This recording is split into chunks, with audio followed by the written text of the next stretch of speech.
Hello. Today is May the 23rd, 2016. I decided with all of the social media and everything that's going on, I would not be a stranger any longer and just kind of hide in the shadows. I, I feel like I'm a good Christian. I don't know if I could really put a topic on this video. Just a lot on my mind. I know I'm a good speaker, a good writer. I like music. I was thinking about going on Periscope, but I don't think that I could deal with all the questions and everything. And that video only lasts for one day. But I did see a lot of interesting people on Periscope. I have a Facebook page. It's Levy Sparkle, LevySparkle. And I think that if I wanted to talk about some things, I could write down some notes and then try to be open.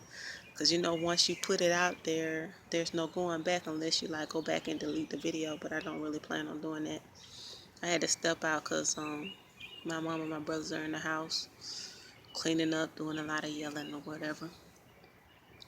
I guess that as an experience of being a Christian, I got saved when I was like 5 years old, when I could really remember some stuff and really start going to school and everything. Trusted God with my life. Went through some bad situations.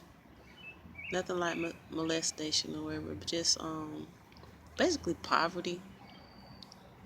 Single mom. My mom got divorced from my stepdad when I was, I think, maybe 6 or 5. It could have been 5. They were together maybe about a year or something. But anyway, when I was 20, I'm 31 now. When I was 28 or 29, he contacted my family and he was like, "Hey, how you doing?" I was like, "Is this who I think it is?" He was like, "Yes, this who you think it is." And he was like, "Okay, I'm trying to get in contact with your mom. How you doing?" So I said, "I'm doing fine." So he came back and I was so happy to receive, and I was like, "I'm so glad you're back in my life." I call him sometimes, but he's most of the time busy. He's a contractor. But I think, it's so easy to go through something and, feel like you're surviving, and then on the other side of it look like it's just a memory in your mind when you look up and you see where God has brought you from. But during my childhood, me and my mom, she probably don't want me to tell her business, but it's not that deep. I'm pretty sure there's a whole lot of people, this big old world, and I'm just a little bitty speck in the world. And it's not something that the rest of my family don't know. My cousins and like my tattoo. My cousins and my aunts and stuff know about where I was. When I was 5, we left our apartment that we had. That was after the divorce, me and my mom. And we moved back in with my grandma. We stayed there for a couple years. My mom had a son, another baby, when I was 9. Then we moved into a house, me, my brother, and my mom.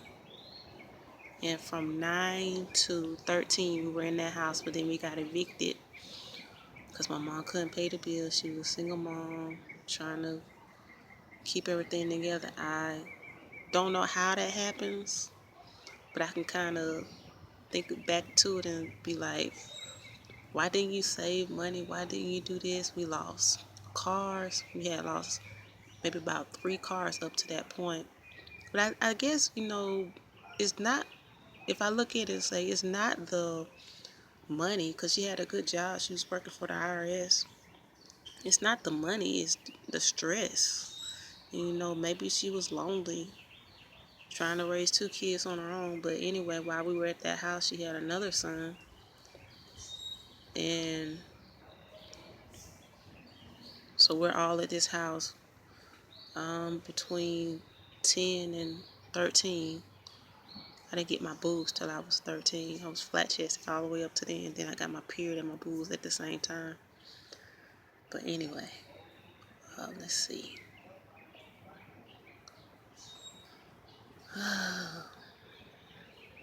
We got evicted. I said that. But anyway, we were in this house, and then we moved back in with my grandmother. Then I went to, I'm from Atlanta, so I went to Avondale High School, the same high school that my mom went to when she was a child. And I stayed in that school even though there was an opportunity for me to leave. I feel like I wanted to spend all of my high school in one place because we moved over with my grandma, but then while we were living with my grandma, we moved over into a house that she bought with one of our cousins. And we stayed over there for about maybe 8 years or something. I'm not sure because it was like, wait a minute, not that long. Let's see. I think we moved over there when I was maybe 16. So from 16 to 22, we were living in this house. Then, things didn't work out because you know how it is doing business with family. It doesn't necessarily work out. Sometimes, the relationship is kind of spoiled and tainted because, family. And family and money don't go together. They say don't mix business with pleasure. Don't do business with family. But, from what I know, the relationship is salvaged, even though we had to move from that house.